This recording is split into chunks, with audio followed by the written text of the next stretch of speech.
Okay action.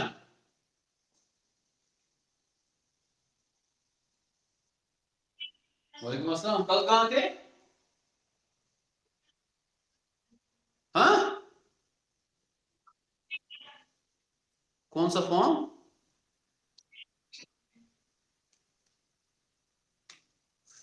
आपने लेकिन important lecture miss किया। चलो ठीक है।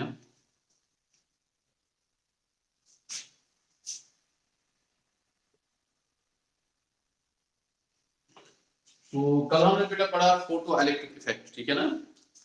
फोटो इलेक्ट्रिक इफेक्ट हमने पढ़ा, उसके बाद हमने एक्सपेरिमेंटल स्टडी की फोटो इलेक्ट्रिक इफेक्ट की, एंड उसके बाद हमने कुछ एक्सपेरिमेंटल फैक्ट्स देखे, ठीक है ना।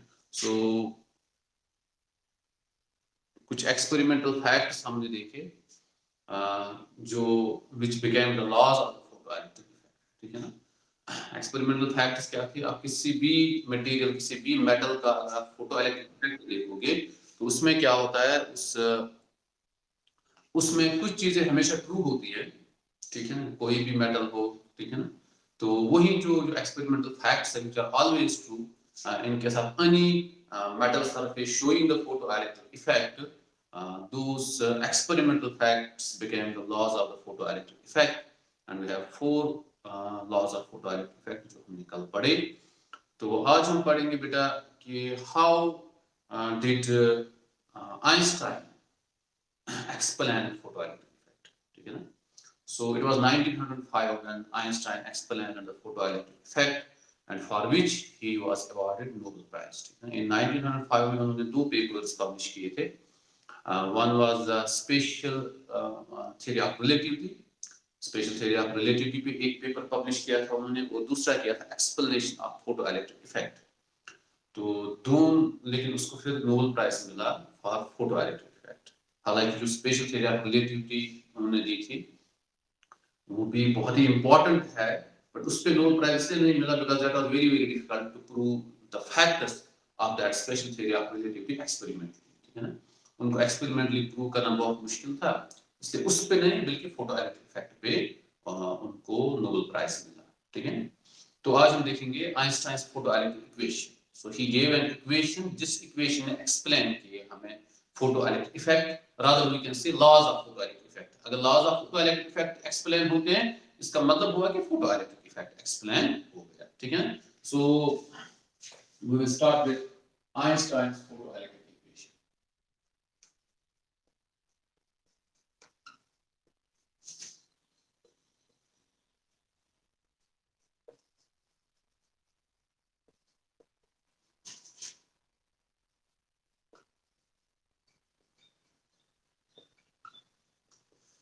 So 1905.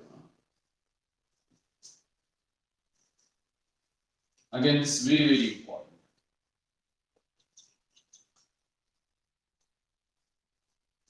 From the examination point of view, this is very very important.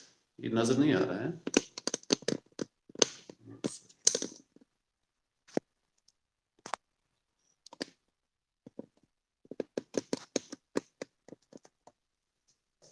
Okay, so Einstein's photoelectric equation.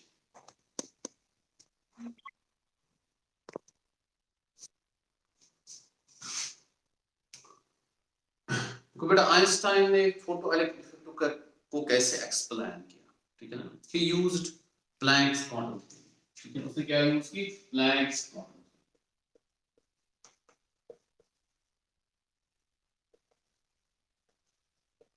Planks quantum theory. Planck's quantum theory क्या कहती है बेटा?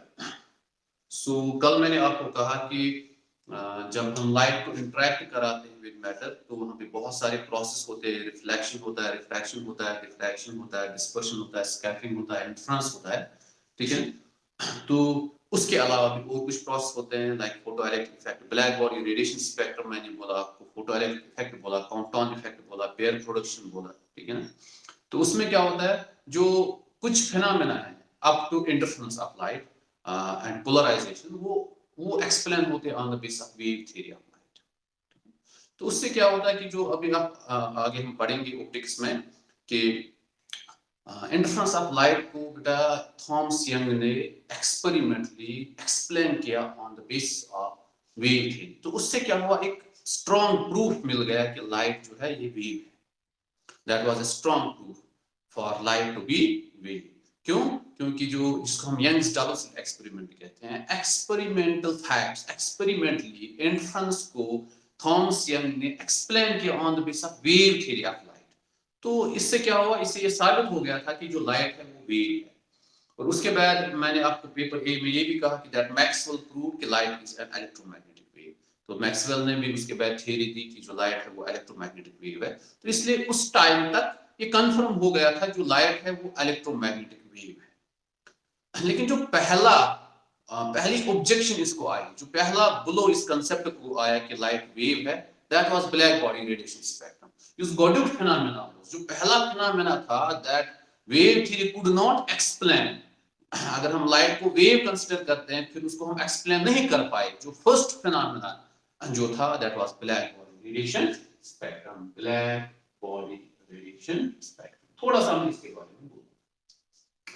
तो ब्लैक बॉडी बेटा हम किसको कहते हैं? ठीक है नहीं, ऐसी बॉडी जिसपे अगर हम लाइट इंसिडेंट करते हैं, इट एब्सॉर्ब्स ऑल द रेडिएशंस जो भी हम उस पे इंसिडेंट करते हैं। ठीक है, और इसके ये क्वालिटी भी होती है, अगर हम इसको हीट अप करेंगे so it re-emits all those absorbed radiations. ठीक है ना। तो फिर हम क्या करते हैं बेटा, हम जो ये री-एमिट कर रहे हैं ना ये रेडिएशंस, तो उसमें उनकी हम इंटेंसिटी नोट करते हैं। ठीक है, उसकी हम इंटेंसिटी आप ये मानो कि इस वेवलेंथ की हमें कितनी लाइट मिल गई, इस वेवलेंथ की हमें कितनी, हर एक वेवलेंथ जो ये रेडिएशंस इमिट आउट करेगा, जो ये वेव्स इमिट आउट करेगी, ये ब्लैक बॉडी जो वेव्स इमिट आउट करेगी, तो उन वेव्स की अलग-अलग वेवलेंथ होगी। तो हमने हर एक वेवलेंथ यानी हर एक वेव की इंटेंसिटी नोट की। इंटेंसिटी मींस कि उस वेवलेंथ पे हमें कितनी लाइट मिली। ठीक है ना। तो हमने यहां से इंटेंसिटी ली, यहां से फिर हमने वेवलेंथ ली। ये जो हमारे पास डेटा आ गया था नोट करने के बाद, जब we plotted a graph, that graph was like this. ठीक है, तो इसको कहते हैं हम बेटा black body radiation spectrum. So spectrum is nothing, it is a graph. ठीक है ना। सो ब्लैक बॉडी रेडिएशन, जो ब्लैक बॉडी इमिट करती है रेडिएशन, उसका स्पेक्ट्रम। तो बेटा इसको ये पहला फिनोमेना था जो वेव थ्योरी से एक्सप्लेन नहीं हुआ, क्योंकि इसको एक्सप्लेन करने के लिए कि ये ग्राफ क्यों पहले इंक्रीज होता है, फिर मैक्सिमम बनता है, फिर वापस टू डिक्रीज होता है। ठीक है, इसको एक्सप्लेन करना था। तो इसको एक्सप्लेन करने के लिए सबसे पहले रेले और जीन्स दो साइंटिस्ट थे जिन्होंने इसको एक्सप्लेन करने की कोशिश की on the basis of wave theory. तो जो उन्होंने कोशिश की, तो वेव थ्योरी जब उन्होंने अप्लाई की तो उन्होंने एक लॉ डिराइव किया जिसको हम कहते हैं Rayleigh and Jeans law. But according to, जब हम उस लॉ को प्लॉट करते हैं, जब हम उस लॉ को अप्लाई करते हैं, तो वो लॉ क्या हमें बताता है कि ये जो है ना, ये graph it should go like this. ये वापस नहीं आना चाहिए, ये वापस नहीं आना चाहिए, सीधा ऊपर जाना चाहिए था ये ग्राफ। ठीक है ना। तो बट प्रैक्टिकली क्या होता है, ये ग्राफ वापस आ जाता है। इसलिए हम कहते हैं Rayleigh and Jeans law which was derived on the basis of wave theory of light could not explain black body radiation spectrum. तो उसके बाद आए और एक साइंटिस्ट जिनको प्लैंक हम कहते हैं। तो प्लैंक ने क्या किया, उसने जो Rayleigh and Jeans law, Rayleigh and Jeans law, Rayleigh and Jeans law जो था ना, जो इसको एक्सप्लेन नहीं कर पा रहा था, उसने प्लैंक ने क्या किया, उसने इस रेले और जीन्स लॉ को बाय हैंड चेंज किया। फॉर एग्जांपल कहीं पे x था, इसने e रेज पावर x लिख दिया। क्यों है बाय हैंड चेंज किया? क्योंकि उसको क्या करना था, उसको ये करना था कि वो रेले एंड जीन्स लॉ को अगर हम प्लॉट करेंगे तो ये ग्राफ वापस आना चाहिए, न कि ऊपर जाना चाहिए। प्रॉब्लम कहां पे थी, जब हम रेले जीन्स लॉ को प्लॉट करते तो ग्राफ ऊपर जा रहा है, प्रैक्टिकली ग्राफ वापस आ रहा है। ये प्रॉब्लम थी। इसको हम कहते हैं अल्ट्रावायलेट कैटस्ट्रॉफ। इसको क्या कहते हैं? अल्ट्रावायलेट कैटस्ट्रॉफ। तो इस प्रॉब्लम को दूर करने के लिए उसने क्या किया, उसने फार्मूले को ही चेंज किया। ये जो उन्होंने फार्मूला निकाला था रेले और जीन्स का, इसने फार्मूले को ही चेंज किया। तो फिर जब वहां से नया फार्मूला जो हमें आ रहा है उसको हम कहते हैं प्लैंक्स रेडिएशन। Planks radiation. अब जो ये नया फार्मूला हमारे पास आ गया जिसको प्लैंक्स रेडिएशन लॉ किया, इसको कहीं से डिराइव नहीं किया गया था। ठीक है ना, इसको अपने हाथों से बनाया गया था। डिराइव हुआ था रेले और प्लैंक्स रेडिएशन लॉ डिराइव नहीं हुआ था। उसको रेले और जीन्स लॉ को किस बिना पे डिराइव किया गया था? वेव थ्योरी के बिना पे। फिर प्लैंक ने उसको बाय हैंड चेंज किया, कहीं पे x गया था उसने e रेज पावर x गया था, फॉर एग्जांपल लिख दिया, ताकि उसको ये समझ में आया कि वो गेस कर रहा था कि अगर मैं इस नए लॉ को प्लॉट करूं तो वो वापस आएगा। और जो उसने प्लैंक्स रेडिएशन लॉ नया लॉ बनाया, that could easily explain this. तो उसने black body radiation spectrum explain किया। अब लॉ तो इसने दिया जो हमारे ब्लैक बॉडी रेडिएशन स्पेक्ट्रम को एक्सप्लेन कर रहा है, बट उसने डिराइव नहीं किया था, उसने हाथ से बनाया था, ठीक है ना, टर्म्स को इधर उधर करके हाथ से बनाया था। अब उसको डिराइव करके देना था। वो प्लान खुद कहते हैं कि मेरे उन दिनों रातों की नींद हराम हो गई थी, क्योंकि वो बहुत बड़े साइंटिस्ट थे। ऐसा थोड़ी चलता वो हाथ से लॉ बना के देते, उसको तो डिराइव करके देना था। तो उसने बहुत कोशिश की, he could not derive it on the basis of wave theory. Finally he considered light to be considered of the particles. तो उसने क्या किया? उसने अब कंसीडर किया कि जो लाइट है वो किन की बनी हुई है? पार्टिकल्स। क्योंकि लाइट एनर्जी है, तो ये पार्टिकल्स क्या होंगे? एनर्जी के पार्टिकल्स होंगे, पैकेट्स ऑफ एनर्जी होंगे, जिनको उन्होंने क्वांटम कहा। एक पार्टिकल को क्वांटम कहा, और बहुत सारे होंगे तो उनको क्वांटा कहते हैं। और इस जब उसने ये कंसीडर किया, he could easily derive that Planck's radiation, उसने इजीली से Planck's radiation लॉ डिराइव किया, and it explained black body radiation spectrum. इसको बेटा हम Planck's quantum theory कहते हैं। तो क्या है Planck's quantum theory? Planck's quantum theory is simply that light consists of packets of energy, particles of energy, which he named as quantum. Later on, this quantum was called as photon. ठीक है ना? बाद में एक दूसरे scientist ने इसका नाम क्या रखा? फोटोन। ठीक है, तो इसको बेटा हम प्लैंक्स क्वांटम थ्योरी कहते हैं। तो प्लैंक्स क्वांटम थ्योरी क्या है? और ये आपको समझ में आया कहां से ये वजूद में आई Planck's quantum theory? From black body radiation spectrum. ठीक है ना? तो प्लैंक्स क्वांटम थ्योरी क्या कहता है? जो लाइट है, लाइट कंसिस्ट ऑफ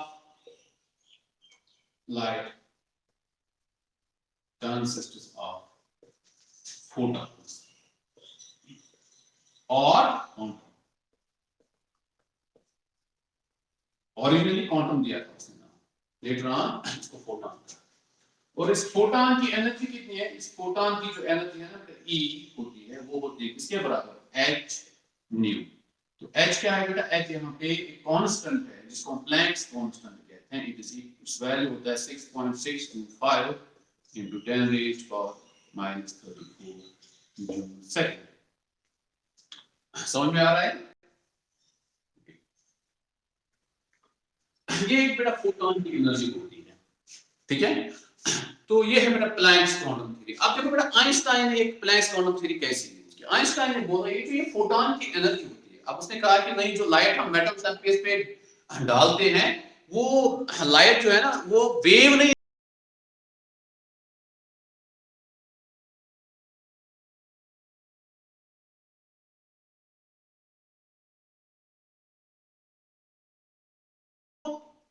दो दो तरीकों से यूज होती है।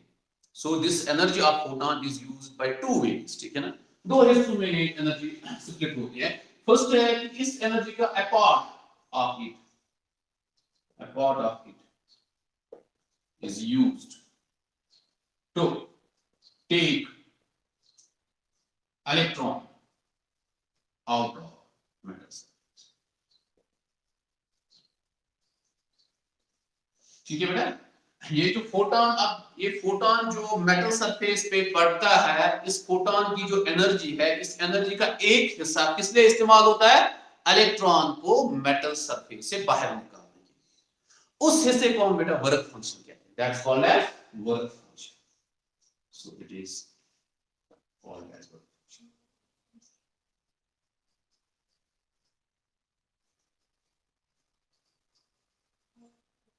इसको फाई से लिखा है। So it is called as work function and is denoted by phi.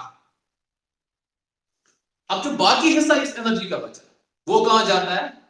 बाकी हिस्सा, ये इस फोटॉन को तो इलेक्ट्रॉन ने एब्सॉर्ब किया, फिर इसकी जो फोटॉन की एनर्जी, आधी एनर्जी किस में इस्तेमाल की इसने? बाहर निकलने में, मेटल सरफेस से बाहर निकलने में। That's called as work function. जो बाकी एनर्जी है इस फोटॉन की, that imparts kinetic energy to the emitted to the ejected electron। जो इलेक्ट्रॉन बाहर आ गया उसकी काइनेटिक एनर्जी में कन्वर्ट होती है, वो बाकी remaining energy of the photon. ठीक है, तो the remaining part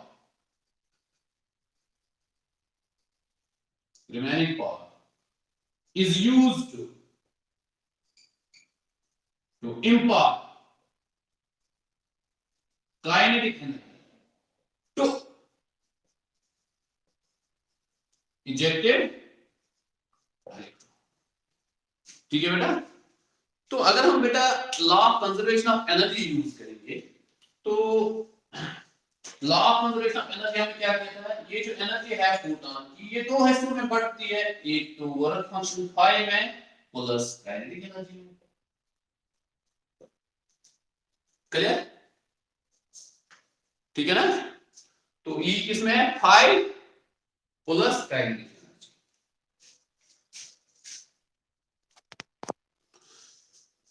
इसको हम फिर ऐसे लिख सकते हैं which implies that kinetic energy किसके बराबर आएगी बेटा? E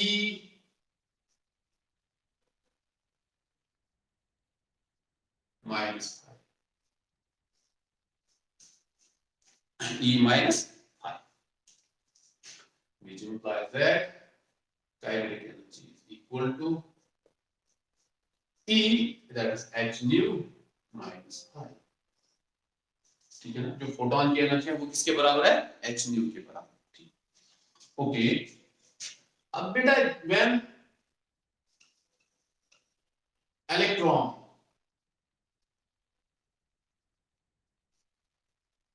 comes out of metal surface and has no kinetic, ठीक है? जब इलेक्ट्रॉन मेटल सरफेस के बाहर आ जाता है लेकिन उसकी काइनेटिक एनर्जी नहीं होती है, उसकी काइनेटिक एनर्जी नहीं होती है, यानी इलेक्ट्रॉन तो बाहर आ गया लेकिन काइनेटिक एनर्जी नहीं है उसकी। तो उस टाइम क्या होगा बेटा? उस टाइम क्या होगा? उस टाइम होगा जो हमारी फ्रीक्वेंसी होगी वो किसके बराबर होगी? थ्रेशोल्ड फ्रीक्वेंसी के बराबर। ठीक है, आपको पता है थ्रेशोल्ड फ्रीक्वेंसी में क्या करते हैं? जो लास्ट मैक्सिमम काइनेटिक एनर्जी वाला इलेक्ट्रॉन होता है ना वो भी स्टॉप होता है। अब इसमें क्या है? इलेक्ट्रॉन तो बाहर आ गया लेकिन इसके बाद इसको काइनेटिक एनर्जी नहीं है। तो जो सॉरी थ्रेशोल्ड फ्रीक्वेंसी वो है फ्रीक्वेंसी होती है जिससे इससे नीचे अगर फ्रीक्वेंसी होगी, इससे कम अगर फ्रीक्वेंसी होगी इंसिडेंट लाइट की तो इलेक्ट्रॉन एमिट नहीं होगा, फोटो इलेक्ट्रिक इफेक्ट नहीं होगा। जब इसके बराबर होगी तो उस टाइम क्या होता है बेटा? इलेक्ट्रॉन सिर्फ बाहर आ जाता है, उसको काइनेटिक एनर्जी नहीं होती है। तो nu is equal to nu naught. इस टाइम हमारी जो फ्रीक्वेंसी होगी इंसिडेंट लाइट की या इंसिडेंट फोटॉन की वो होगी किसके बराबर? थ्रेशोल्ड फ्रीक्वेंसी के बराबर। थ्रेशोल्ड फ्रीक्वेंसी, ठीक है? देयरफॉर ये कंडीशंस हम यहां पे यूज करेंगे। काइनेटिक एनर्जी क्या है बेटा? जीरो, क्योंकि ये तो सिर्फ बाहर आ गया, इसको काइनेटिक एनर्जी नहीं है। h न्यू के बदले क्या आएगा? Nu naught minus phi. So which implies that जो हमारा फाई है वो किसके बराबर आएगा? h nu naught. ठीक है ना? So let this be equation first. तो using in equation first we gate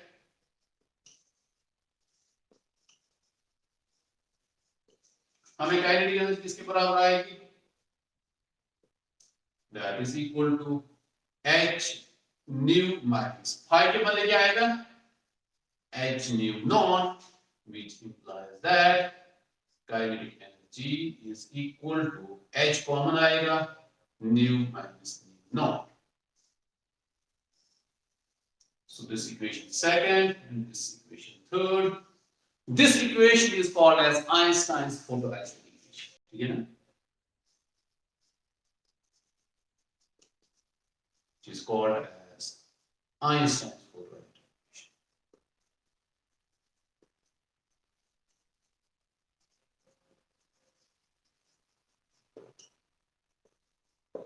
ठीक है?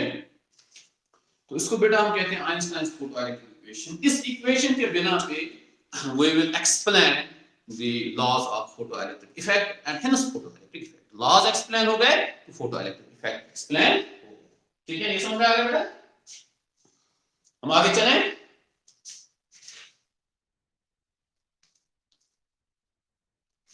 चलिए ठीक है, आगे चलते हैं। हाँ,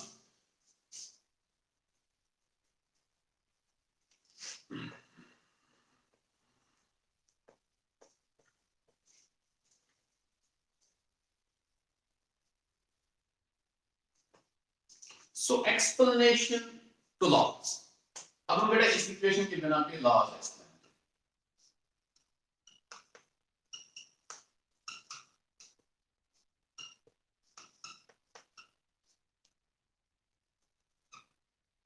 सो फर्स्ट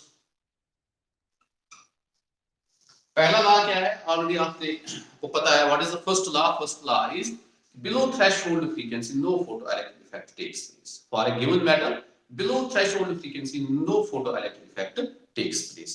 यानी अगर इंस्टेंट लाइट की फ्रीक्वेंसी थ्रेशोल्ड फ्रीक्वेंसी से कम है तो फोटोइलेक्ट्रिक इफेक्ट नहीं होगा, इलेक्ट्रॉन्स इमिट नहीं होंगे, ठीक है ना। तो वो हमने प्रूव करना है। So that means if new is less than new, ठीक है ना, इंस्टेंट लाइट की फ्रीक्वेंसी थ्रेशोल्ड फ्रीक्वेंसी से कम है, देन फ्रॉम इक्वेशन 2 आप देख सकते हैं बेटा जो काइनेटिक एनर्जी होगी वो नेगेटिव होगी।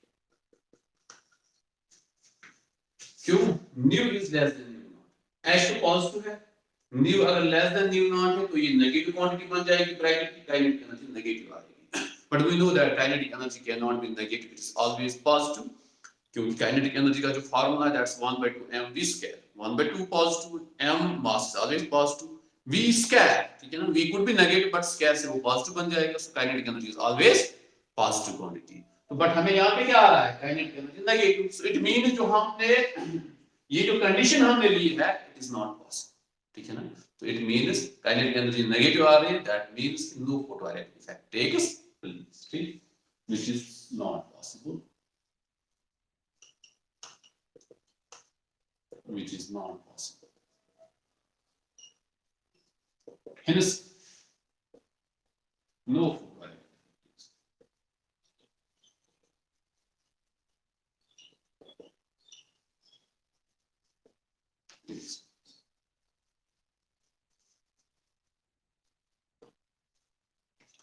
That's the first law. That's explanation to first law. Okay. What was the second law? So second law is above threshold frequency. अब जो होगा वो थ्रेशोल्ड फ्रीक्वेंसी से ऊपर ही होगा। जब इंस्टेंट लाइट की frequency greater than threshold frequency होगी तभी जाके फोटोइलेक्ट्रिक इफेक्ट होगा, ठीक है ना।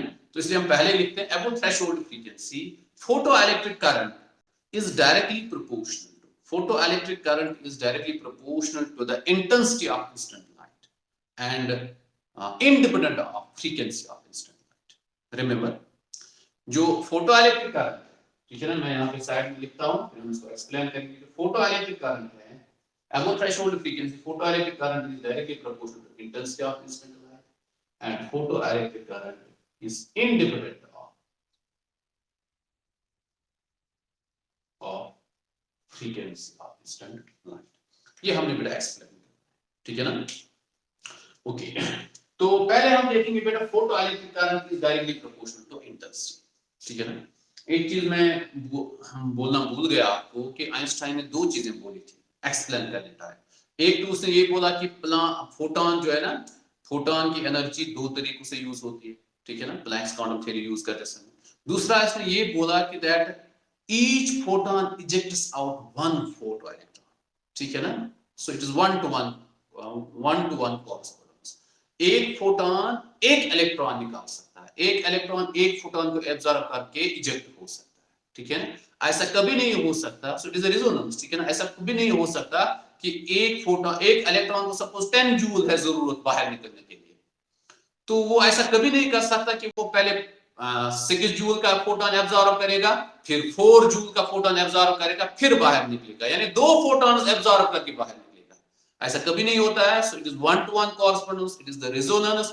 अगर उसको 10 जूल चाहिए बाहर निकलने के लिए, जब उसके पास 10 जूल एनर्जी का फोटोन आएगा या उससे ज्यादा भी हो सकता है, तभी जाके वो उसको एब्जॉर्ब करके बाहर निकल सकता है, ठीक है ना। अगर सपोज 15 जूल का फोटोन उसके पास आता है, वो उसको एब्जॉर्ब करेगा, 10 जूल किसमें यूज होंगे, बाहर निकलने में, जो बाकी 5 जूल रह गए वो किसमें होंगे, उसको एनर्जी काइनेटिक एनर्जी देने में, ठीक है ना। तो लेकिन एक ही फोटोन एब्जॉर्ब करेगा, ऐसा नहीं है कि पार्ट्स में वो एब्जॉर्ब करेगा, पहले एक फोटोन फिर दूसरा फोटोन फिर बाहर आएगा, ऐसा कभी नहीं होता है, ठीक है ना। So that was the assertion made by photo this Einstein कि one photon ejects out one photo electron. ठीक है, अब बेटा इसकी तरफ ध्यान रखो, हमें एक्सप्लेन करना है photo electric current is directly proportional to intensity. So this is second part, we are explaining second and this is the second part. So ये हमने एक्सप्लेन। देखो बेटा, अगर लाइट की इंटेंसिटी ज्यादा है तो यहाँ पे मीनिंग क्या हुआ, लाइट की इंटेंसिटी ज्यादा है। लाइट की इंटेंसिटी ज्यादा मीन इसका मतलब ये हुआ कि फोटॉन ज्यादा है, इंस्टेंट फोटॉन ज्यादा है। ठीक है, अगर हम लाइट की इंटेंसिटी इंक्रीज कर रहे हैं तो इसका मतलब हम number of instant photons increase कर रहे हैं, क्योंकि उसमें लाइट इंटेंसिटी इंक्रीज करेंगे तो लाइट एनर्जी इंक्रीज होनी चाहिए। एनर्जी कैसे इंक्रीज होगी, जब नंबर ऑफ फोटॉन्स इंक्रीज होंगे तो एनर्जी इंक्रीज होगी। So in increase in intensity means हम number of instant photons increase कर रहे हैं। जब number of instant photons increase होगा, अब हर एक फोटॉन एक इलेक्ट्रॉन निकालता है, तो number of photo electrons increase होगा। जब number of photo electrons increase होगा तो आपको पता है यही फोटो इलेक्ट्रॉन्स क्या बना रहे हैं, फोटो इलेक्ट्रिक करंट। तो नंबर ऑफ फोटो इलेक्ट्रॉन्स अगर इंक्रीज होगा तो चार्ज इंक्रीज होगा, तो फोटो इलेक्ट्रिक करंट इंक्रीज होगा।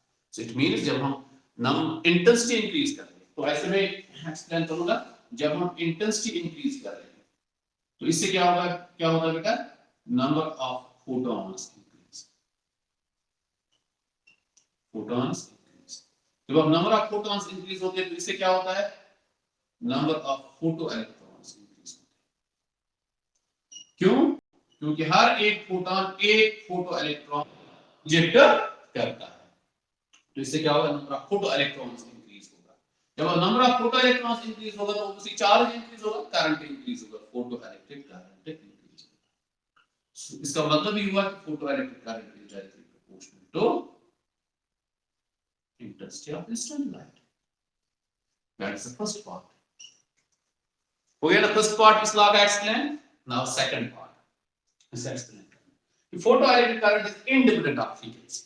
अब देखो बेटा, हम इंटेंसिटी के साथ कुछ नहीं करेंगे, ठीक है ना। जब हम इंटेंसिटी कांस्टेंट रखेंगे तो number of photons constant, number of photons constant. Suppose 10 photons instant हो रहे हैं, अब हम फ्रीक्वेंसी इंक्रीज कर रहे हैं। जब हम बेटा फ्रीक्वेंसी इंक्रीज करेंगे, ठीक है ना, तो फ्रीक्वेंसी जब इंक्रीज करेंगे हमें पता है फोटॉन की एनर्जी किसके बराबर होती है, E = h न्यू। जब हम फ्रीक्वेंसी इंक्रीज करेंगे तो हर एक फोटॉन की एनर्जी इंक्रीज होगी, हर एक फोटॉन की एनर्जी इंक्रीज होगी। 10 फोटॉन इंसिडेंट हो रहे हैं, हम इंटेंसिटी के साथ कुछ नहीं कर रहे हैं, तो इसलिए ये 10 ही रहेंगे।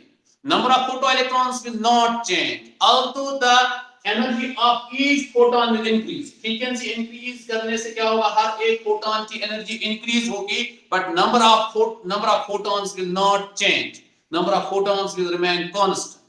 क्योंकि एक ही फोटॉन एक इलेक्ट्रॉन को इमिट कराता है, एक इलेक्ट्रॉन को इजेक्ट करता है, तो number of photo electrons will remain constant. जब number of photo electrons constant रहेंगे तो चार्ज कांस्टेंट रहेगा, फोटो इलेक्ट्रिक करंट कांस्टेंट रहेगा। ये समझ में आया? फिर से मैं बोल रहा हूं, हम जब फ्रीक्वेंसी इंक्रीज कर रहे हैं तो बेटा इससे क्या होती है, हर एक फोटॉन की एनर्जी इंक्रीज होगी, but the number of photons will remain same, that will remain constant. क्योंकि आइंस्टाइन ने क्या कहा था, one photon ejects out one photo electron, तो नंबर ऑफ फोटॉन जब सेम रहेगा तो नंबर ऑफ फोटो इलेक्ट्रॉन्स भी सेम रहेगा। जब number of photo electrons same रहेगा तो फोटो चार्ज भी सेम रहेगा और फोटो इलेक्ट्रिक करंट भी सेम रहेगा, यानी फोटो इलेक्ट्रिक करंट चेंज नहीं होगा। सो इट मींस कि जो फोटो इलेक्ट्रिक करंट है that is independent of frequency. That's the second part. I hope कि सेकंड लॉ आपको एक्सप्लेन हो गया, ठीक है ना। तो इसके बाद थर्ड लॉ हम एक्सप्लेन करेंगे, मैं यहां पे आऊंगा थर्ड लॉ एक्सप्लेन करने के लिए।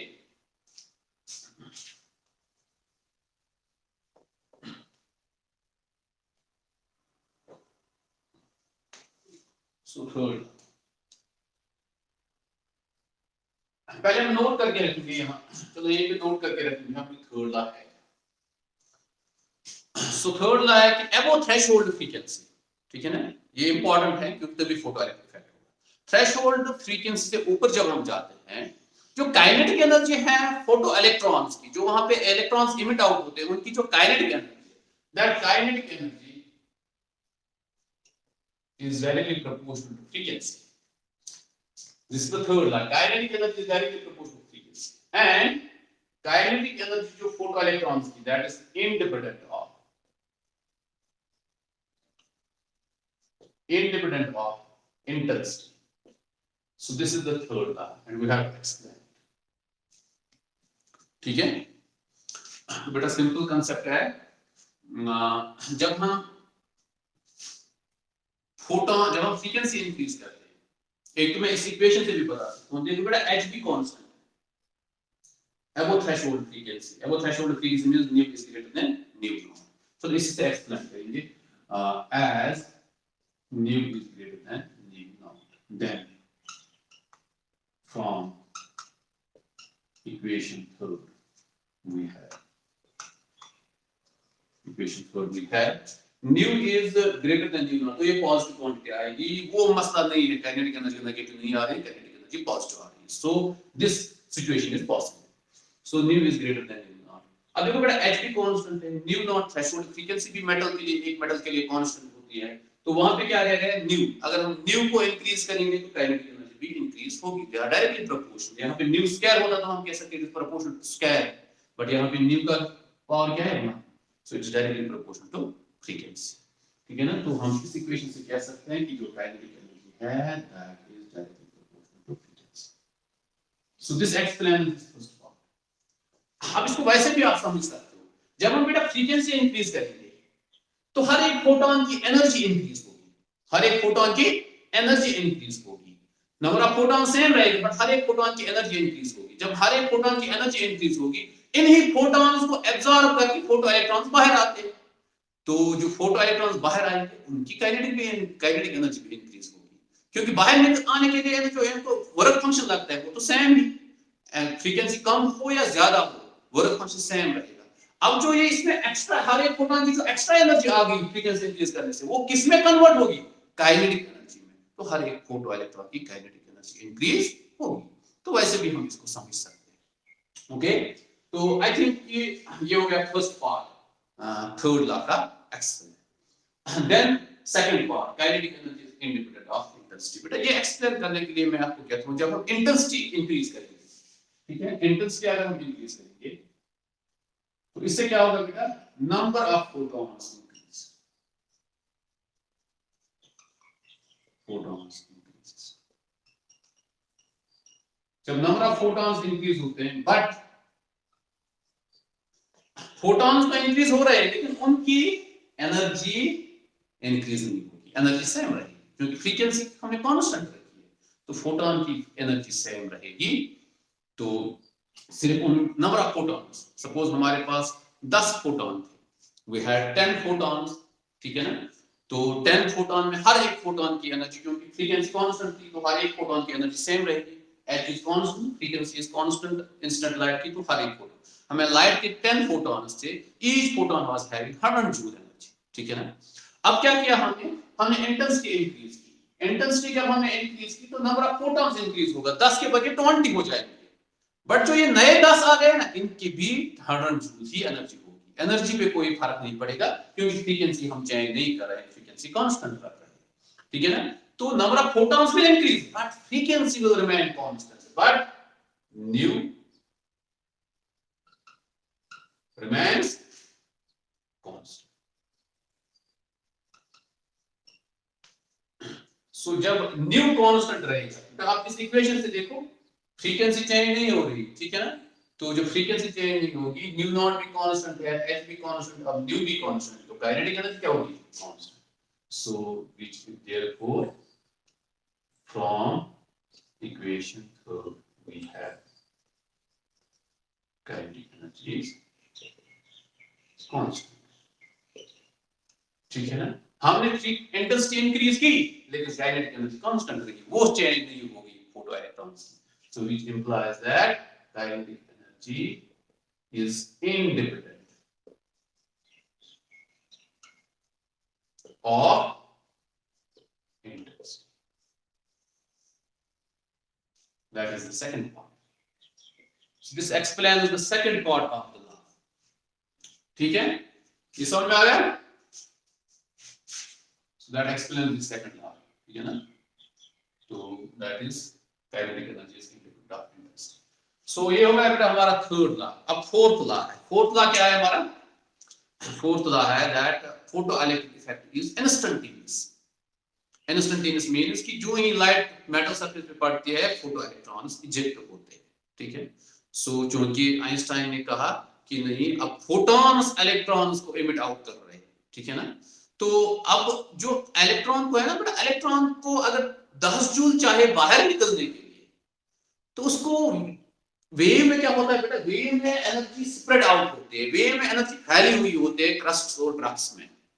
तो जब हम वेव इंसिडेंट करेंगे तो इलेक्ट्रॉन को क्या है, उसको एनर्जी कलेक्ट करनी पड़ेगी, जमा करनी पड़ेगी, and it will take months, it will take days for an electron to accumulate that much of energy so that it can come out of the metal surface.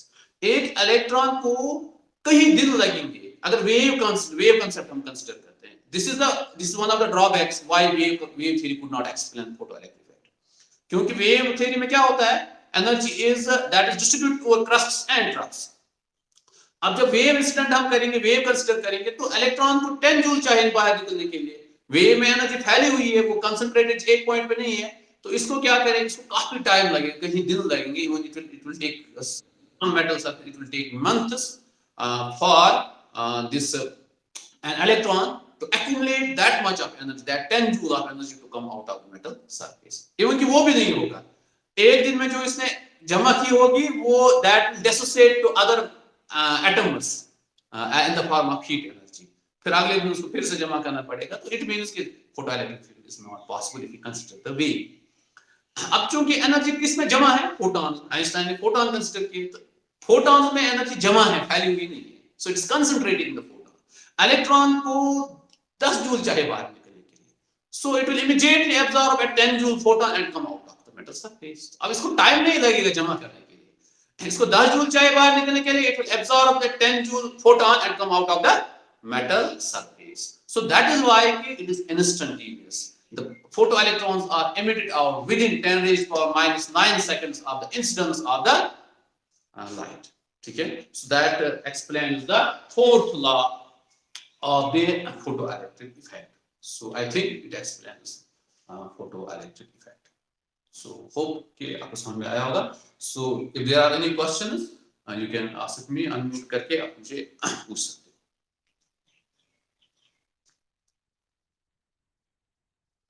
कोई बच्चा ऐसा है जिसको समझ में नहीं आया?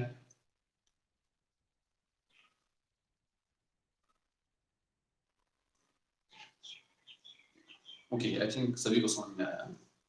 Okay, now failure of wave theory. So I will explain why wave theory fails to explain this photoelectric effect. So failure of wave theory.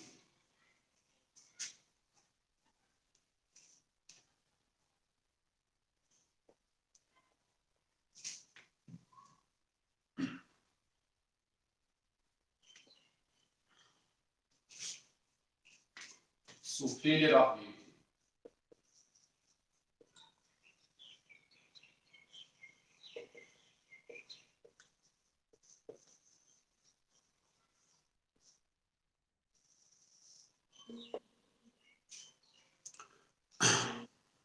Why does wave theory fail to explain photoelectric effect? So many points.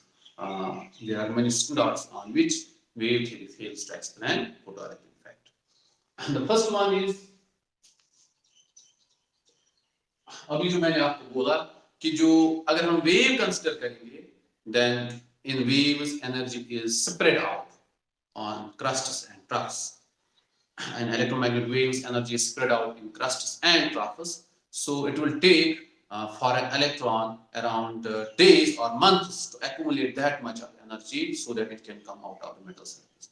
तो electron को क्या होगा बेटा, अब अगर wave हम बोल रहे हैं कि नहीं लाइट वेव है, तो उसमें वेव में एनर्जी फैली हुई होती है, तो इलेक्ट्रॉन को काफी टाइम लगेगा, कहीं दिन लगेंगे, कहीं महीने लगेंगे उसको अलग अलग मेटल सरफेस में वो एनर्जी जमा करने में, ताकि मेटल सरफेस से बाहर आ जाए। इवन ये भी होगा जो एक दिन में इसने एब्जॉर्ब किया होगा वो डिसोसिएट होगी बाकी वहां पे जो एटम्स है उनकी तरह, इसके अंदर जमा नहीं रहेगी, that will be dissociated as heat energy, as thermal energy to other atoms of the substance metal surface, तो वो जमा नहीं रहेगी।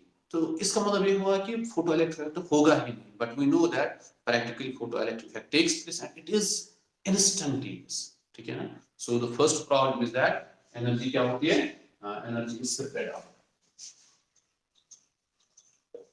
Energy is spread in waves and hence मैं शॉर्ट में लिखूंगा and hence photoelectric effect could not be instantaneous but practically it is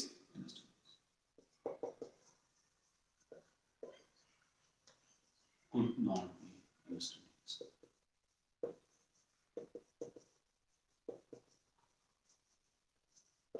So it is the first failure. The second one is classically we know that अगर हम wave theory consider करते हैं, more intensity means more energy. More intensity means more energy. अगर intensity ज्यादा है तो wave में energy ज्यादा होगी, ठीक है ना. तो इसमें क्या, इससे हम क्या एक्सपेक्ट करते हैं, हम क्या एक्सपेक्ट कर रहे थे वेव थ्योरी से, अगर ज्यादा इंटेंस लाइट हम इंसिडेंट करेंगे, इंटेंसिटी ज्यादा होगी तो एनर्जी ज्यादा होगी, जो वहां से फोटो इलेक्ट्रॉन्स बाहर आएंगे उनकी kinetic energy should be more. यानी हम एक्सपेक्ट कर रहे थे that kinetic energy should be proportional to intensity. किस बिना पे, ऑन बेस ऑफ वेव.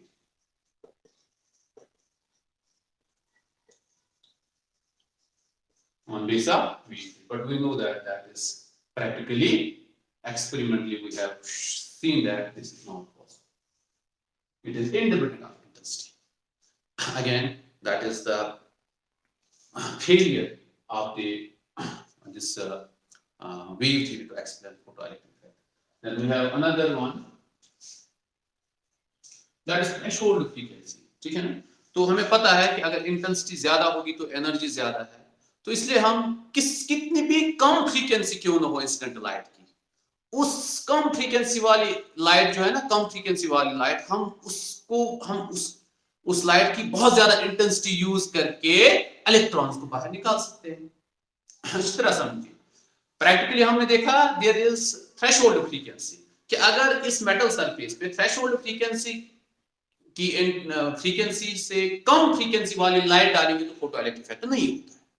लेकिन वेव थ्योरी क्या हमें बोल रही है कि सपोज अगर हम वो कम फ्रीक्वेंसी वाली लाइट भी डालेंगे, फिर उसको मोर इंटेंस बनाएंगे, तो उसमें ज्यादा एनर्जी आएगी, then electron should come out. ठीक है ना. Sufficiently high intense light use करके हम लो फ्रीक्वेंसी लाइट से भी हम इलेक्ट्रॉन्स को निकाल सकते हैं, but practically we know that that doesn't happen. ठीक है ना. तो concept of threshold frequency it could not explain concept of threshold.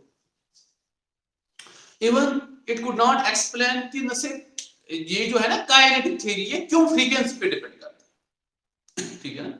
So according to wave theory kinetic energy should depend on intensity, not on frequency. ठीक है ना. सो D part dependence, जहां पे feel होता है that dependence of kinetic energy on frequency. Again ये भी wave theory explain नहीं कर पाई. ठीक है ना. So this is the failure of the wave theory to explain photoelectric effect. Hope ये आपको समझ में आया. If you have any questions, any queries, you can ask me.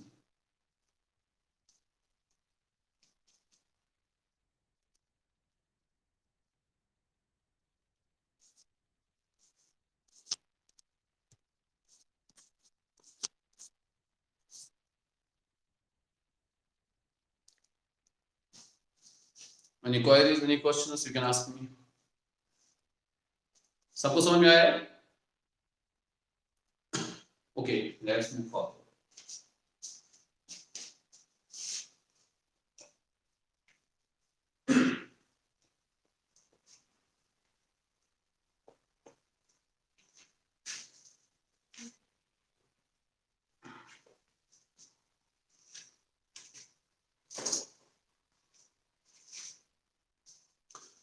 So the next topic is that is the de Broglie's hypothesis. Rather, अभी तक जो हम पढ़ रहे थे that was the particle nature of light.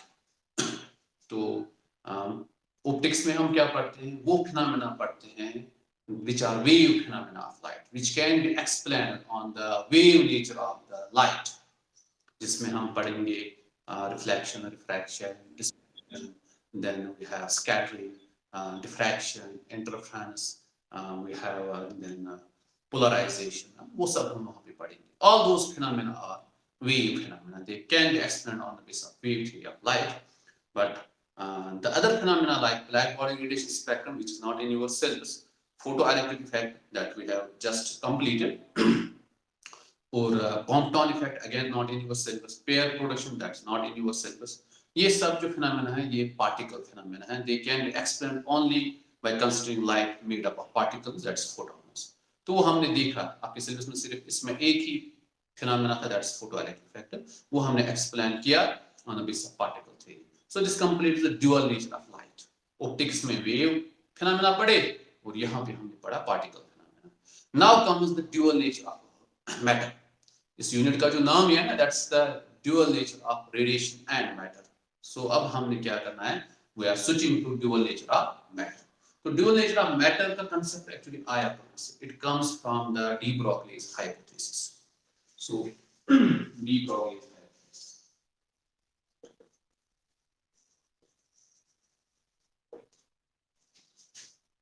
De Broglie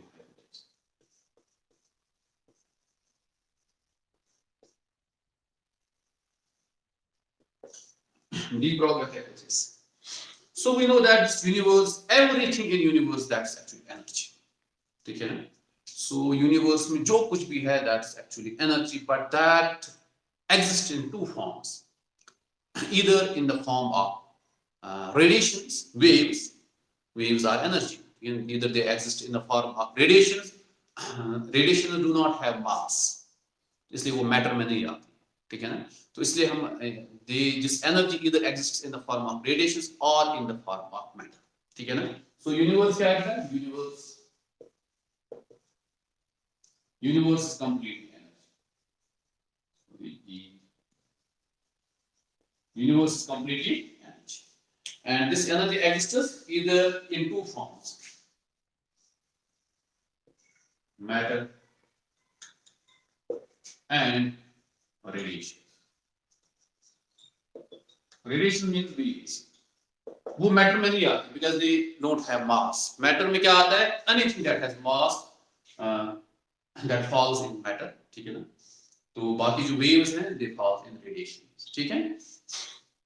अब de Broglie ने क्या कहा कि if radiation, जो हमने पढ़ा है, radiation light is radiation. ठीक? If radiations have dual nature, so we already know radiations have dual nature. Radiations dual nature. Radiations have dual nature. We already know radiations have dual nature. So de Broglie said that nature loves symmetry. जो कुदरत है वो symmetry को पसंद करता है. We have day, we have night, ठीक है ना? We have male, we have female, ठीक है ना? तो नेचर वो सिमेट्री को पसंद करता है. अगर इस यूनिवर्स में सब कुछ that is energy and that exists in two forms, that is the matter and radiation. अगर radiations का dual nature है, यानी वो sometimes behave करती है as particles और sometimes behave करती है as waves, then its counterpart matter should also have dual nature. तो उसने क्या कहा? On the basis of symmetry, it was completely on the basis of symmetry. There was no any experimental fact, there was no any experimental confirmation. Later on, it was confirmed experimentally, which we are going to study. But there was no experimental fact, no experimental confirmation. It was purely based on the basis of symmetry. So, on the basis of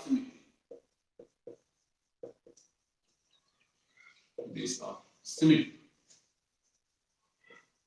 तो उससे क्या कहा? That matter should also have dual nature.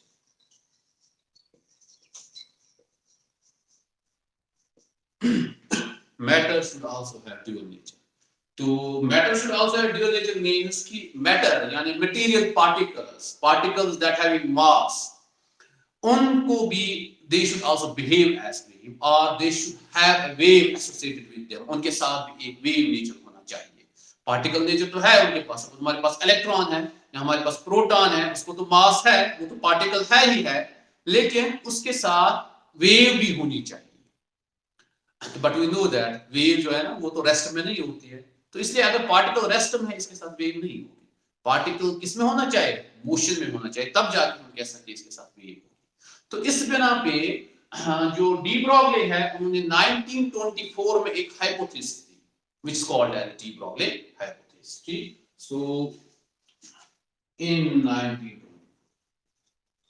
तो उन्होंने क्या दी? De Broglie hypothesis.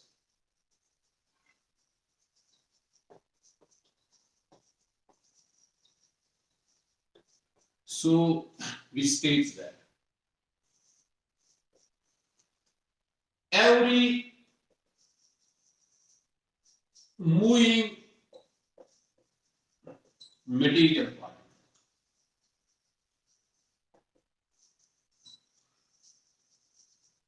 has a wave associated with it.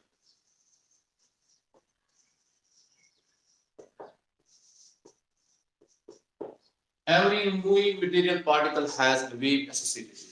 हर एक material particle के साथ जो मोशन में होगा, मूविंग मटेरियल पार्टिकल के साथ एक वेव होती है, उसके साथ एसोसिएट, एक वेव उसके साथ एसोसिएट होते हैं। उस वेव को हम क्या कहते हैं? उसको हम कहते हैं बेटा डी ब्रॉगली वेव। उसको क्या कहते हैं? डी ब्रॉगली वेव, वेव और डी ब्रॉगली वेव और उसको मैटर वेव, मैटर।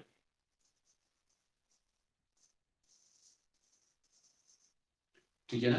अब इस वेव की जो, और ये जो है ना ये wave, it contains every information about the particle, यानी हम इस वेव से भी पार्टिकल की एनर्जी निकाल सकते हैं। पार्टिकल की कितनी एनर्जी है वो हम इस वेव से निकाल सकते हैं।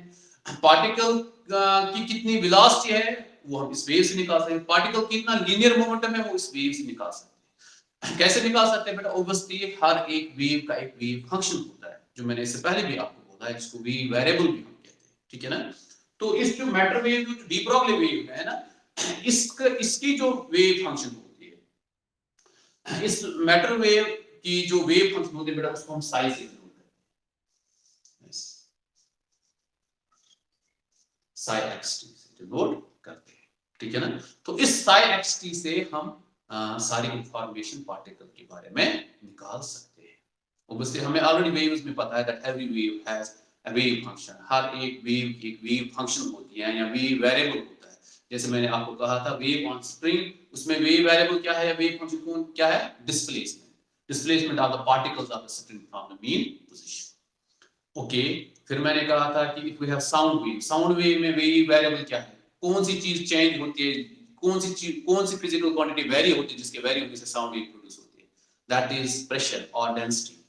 इस तरह इलेक्ट्रोमैग्नेटिक वेव में वेव वेरिएबल क्या है, वेव फंक्शन क्या है?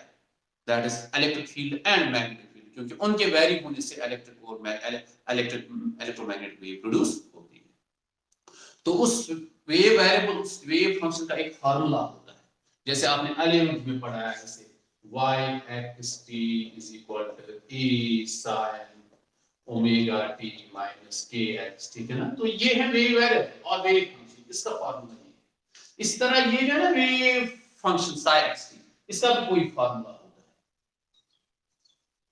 तो उस फार्मूले से या इस वेव फंक्शन से हम इस पार्टिकल के बारे में पूरी इंफॉर्मेशन निकाल सकते हैं। ठीक है? पूरी इंफॉर्मेशन निकाल सकते, उसकी एनर्जी क्या है, उसका लीनियर मोमेंटम क्या है, उसकी वेलोसिटी क्या है, उसकी पोजीशन क्या है, वो सब निकाल सकते हैं। ठीक है ना? तो इसको हम डी ब्रॉगली वेव कहते हैं और मैटर वेव कहते हैं, और इसकी जो वेव लेंथ होती है उसको हम कहते हैं डी ब्रॉगली वेव लेंथ। उसको हम क्या कहते हैं? D Broglie wave length. ठीक है ना? तो आपकी इंफॉर्मेशन के लिए मैं बता दूं, हालांकि यहाँ पे आप कह सकते हो कि वेव होती है एसोसिएट, लेकिन आगे चल के हम क्लास में हम बताते हैं फिर एक्चुअली ये वेव एक वेव नहीं होती, ये ग्रुप ऑफ वेव्स होता है जिसको हम वेव पैकेट कहते हैं। तो जो इस वेव के साथ एसोसिएट होता है, जो इस पार्टिकल के साथ एसोसिएट होता है, ठीक है ना, उसको हम वेव पैकेट कहते हैं। एक्चुअली सिंगल वेव नहीं होती है, एक्चुअली ग्रुप ऑफ वेव्स होता है, उसको हम वेव पैकेट कहते हैं। ठीक है, बट एट दिस लेवल आप वेव कह सकते, ठीक है ना। ओके, अब ये समझ में आया। तो ये 1924 में डी ब्रॉगली ने एक hypothesis the that every moving material particle has a wave associated with it that contains every information about the particle, every information you know, energy क्या है उसकी, पोजीशन क्या है, वेलोसिटी क्या है, वो सब निकाल सकते हैं। और उस वेव को हम डी ब्रॉगली वेव कहते हैं, मैटर वेव कहते हैं, उसकी वेवलेंथ को हम डी ब्रॉगली वेवलेंथ कहते हैं, ठीक है। अब बेटा हम इस डी ब्रॉगली वेवलेंथ का फार्मूला ऑब्टेन करेंगे कि इस डी ब्रॉगली, इस वेव की, इस मैटर वेव की जो वेवलेंथ होती है वो किसके बराबर होती है, ठीक है। तो expression for this that is very very बड़ा इंपॉर्टेंट है, डी ब्रॉगली हाइपोथेसिस इंपॉर्टेंट है। तो next is expression for D Broglie wave, expression for de Broglie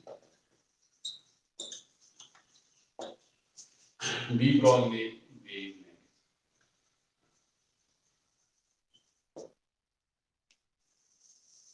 This one is very हर साल एग्जाम में आता है। Expression for de Broglie wavelength, ये दिखाई दे रहा है बेटा सबको।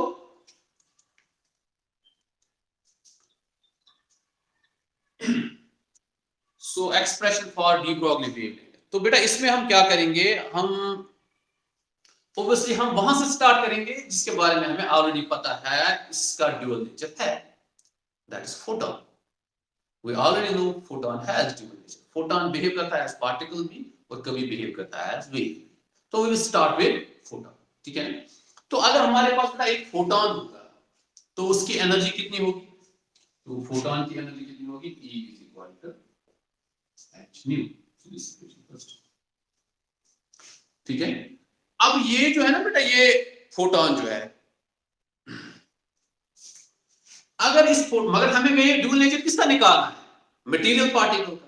हाँ, हम फोटॉन से स्टार्ट कर रहे हैं क्योंकि फोटॉन का हमें ड्यूअल नेचर पता है, इसलिए हम वहां से स्टार्ट कर रहे हैं। लेकिन निकालना किसका ड्यूअल नेचर है, मटेरियल पार्टिकल का। तो इसलिए हम कंसीडर करेंगे अगर ये फोटॉन मटेरियल पार्टिकल होता है, ठीक। So if photon would have been a material particle,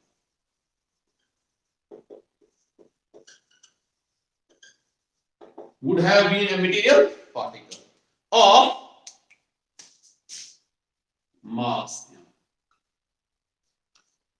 then तो इसकी energy according to Einstein mass energy equivalence, तो आइंस्टाइन कहता है हमें कि तो इसकी जो एनर्जी होगी E, वो किसके बराबर होगी, वो होगी mc, ठीक है ना। एक मटेरियल पार्टिकल है जिसका मास m है, अगर हमें देखना है कि इसकी एनर्जी कितनी होगी, यानी इसका जो मास है वो कितनी एनर्जी के बराबर होगा, so we can use Einstein's mass energy equal that E is equal to mc square. This is equation 7। अब ये भी इसी फोटॉन की एनर्जी, ये भी इसी फोटॉन की energy, we can compare them, बस सिर्फ फर्क इतना है, यहाँ पे ये फोटॉन मासलेस पार्टिकल था, यहाँ पे हम इसको मटेरियल पार्टिकल कंसीडर किया, because we are supposed to find out the dual nature of the material particle, to find out the de Broglie wave length associated with material particle. तो इनको हम compare करेंगे, so from first and second we have that h, चलो ऐसे लिखते हैं, m c square is equal h nu, ठीक है ना बेटा। तो मैं इसको ऐसे भी लिख सकता हूँ, m c square is equal h nu, जो है ना बेटा फ्रीक्वेंसी आपको पता है, it is velocity divided by v। So what is the reason, because जो वेलोसिटी होती है वो किसके बराबर होते हैं, nu lambda. This is the famous equation of waves, velocity हमें किसके बराबर होती है, फ्रीक्वेंसी इनटू वेवलेंथ। अब वेलोसिटी यहां पे है ना, तो c के बराबर, c equal to new lambda. तो न्यू किसके बराबर आएगा, c divide by lambda is equal to nu. So I have used this equation, तो न्यू के बदले मैंने c डिवाइड बाय लैम्डा किया, तो एक c और एक c कैंसिल आउट हो गया, so which imply that lambda is equal to h divided by mc। lambda मैंने इधर लिया, mc को इधर लिया, ठीक है ना। तो ये हो गया बेटा हमें wavelength. So this is the wavelength, de Broglie wavelength associated with the photon if we consider photon as material particle of mass m. De Broglie said that कि ये जो equation है it is not only applicable to the photon but it is applicable to all material particles. ये equation है ना, ये सिर्फ photon के लिए ही applicable नहीं है। आपने photon को material particle consider किया फिर ये उसी के लिए applicable है, नहीं कोई भी material particle होगा उसके लिए ये equation applicable है। So क्या कहा de Broglie ने? De Broglie said this equation is applicable to all material particles.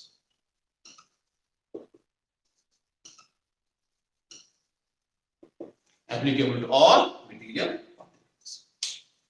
ठीक है ना बेटा। अगर ये applicable to all material particles है तो हम लिख सकते हैं फिर एक material particle के लिए जिसका मास m होगा, ठीक है ना। Therefore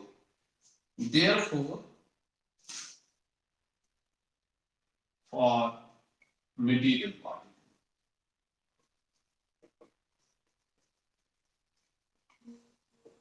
of mass m, and हमें लेकिन पता है material particle की क्या velocity v c नहीं हो सकती, उसकी velocity v होगी, because we know that no material particle can have velocity equal to the velocity of light. तो material particle की velocity क्या होगा, यहाँ पे c था, c के बदले में v आएगा। material particle of mass m and velocity v. तो de Broglie wavelength किसके बराबर आएगी? de Broglie wavelength is lambda is equal to h divided, lambda की जगह lambda ही आएगा, h की जगह h ही आएगा, m की जगह m ही आएगा, सिर्फ v c की जगह v आएगा, ठीक है। कभी कभार बेटा हम इसको ऐसे भी लिखते हैं lambda is equal to h divided p, क्योंकि mass into velocity is linear momentum. So this is the de Broglie wavelength, expression for de Broglie wavelength. अक्सर एग्जाम में आता है, ठीक है ना। Okay. So this completes expression for de Broglie wavelength. Now we will take up the de Broglie wavelength associated with a moving electron. If we have a moving electron, तो उसके साथ जो de Broglie wavelength associate होगी वो किसके बराबर होगी, ठीक है ना। So de Broglie wavelength associated with an electron. तो ये इक्वेशन आपने नोट की होगी, तो मैं इसको रब करता हूं यहाँ पे पढ़ें। de Broglie wavelength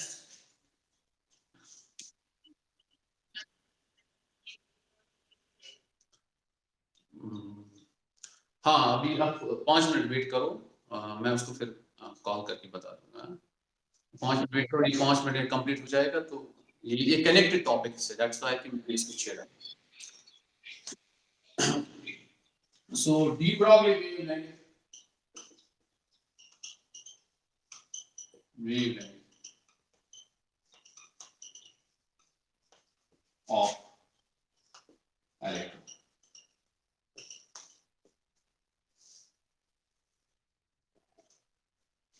So de Broglie wavelength of electron का हमें पता है, हमें तो ऑलरेडी पता है कि wavelength किसके बराबर है, lambda is equal to h divided by mv, h divided by mv। तो h तो कांस्टेंट है, हमें mv निकालना है। बेटा हम क्या करते हैं, सपोज हमारे पास एक पोटेंशियल डिफरेंस है, ठीक है। इस तरफ हमारे पास नेगेटिवली चार्ज प्लेट है, इस तरफ पॉजिटिवली चार्ज प्लेट है। So potential difference is v। तो इसमें हम क्या करते हैं, एक इलेक्ट्रॉन को रखते हैं रेस्ट में, फिर उसको छोड़ते हैं। जब उसको छोड़ेंगे तो ये नेगेटिव प्लेट इसको रिपल करेगा, पॉजिटिव प्लेट इसको अट्रैक्ट करेगा, सो इट विल मूव। तो सपोज इससे कितनी वेलोसिटी गेन की, v वेलोसिटी। पहले 0 वेलोसिटी थी, अब क्या है वेलोसिटी बन गई इसकी v। तो ये वेलोसिटी जब वेलोसिटी v बन गई तो इसकी काइनेटिक एनर्जी कितनी होगी, 1/2 mv², 1/2 mv²। तो इसने काइनेटिक एनर्जी गेन की, वो कहां से आ गई, वो यहां से आ गई कि इन प्लेट्स ने इस पे फोर्स अप्लाई किया और वर्क किया इस पे। तो इसको हम बेटा इस तरीके से भी कह सकते हैं कि इस पोटेंशियल डिफरेंस ने इस पे वर्क किया, इस पोटेंशियल डिफरेंस ने इस पे वर्क किया, तभी जाके इसको काइनेटिक एनर्जी मिली कितनी, 1/2 mv²। तो हम सिंपली कह सकते हैं कि 1/2 mv² जो इसने काइनेटिक एनर्जी गेन की वो किसके बराबर होगा, work done by v potential difference, which implies that 1/2 mv² होता है बेटा वो किसके बराबर, work done by potential difference we already know it is charge into potential difference, ये हमने इससे पहले भी यूज किया। तो चार्ज इलेक्ट्रॉन कितना होगा बेटा E, पोटेंशियल डिफरेंस कितना है यहाँ पे V, तो इसको बेटा मैं ऐसे लिख सकता हूँ which implies that m² v² divided 2m is equal to EV। ठीक है, मैंने क्या किया, सिर्फ ऊपर m को मल्टीप्लाई किया और मल्टीप्लाई भी किया और डिवाइड भी किया ताकि ये m² बन जाए ऊपर, ठीक है। सो which implies that ये जो है ना mv होल स्क्वायर में लिखूंगा that is equal to 2mev इधर आ, ठीक है।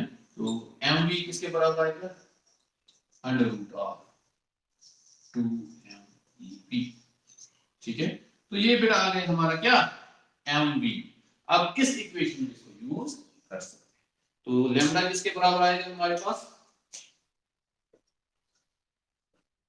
that will be h divided by under root 2mev,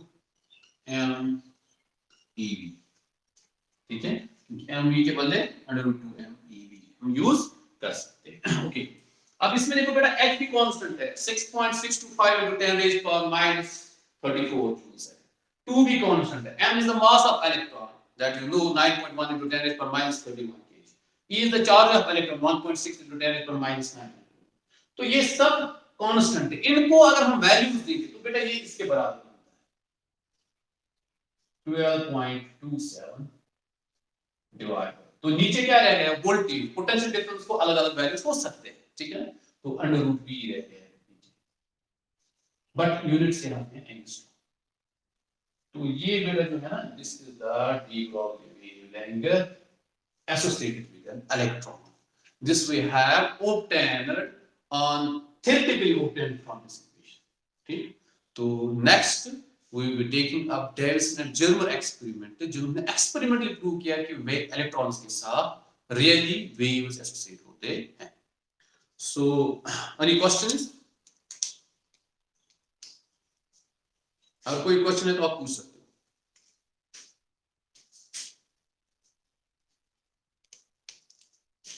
सबको समझ में आ गया?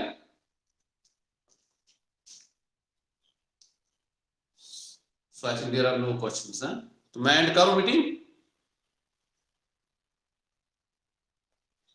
ओके, चलो मैं एंड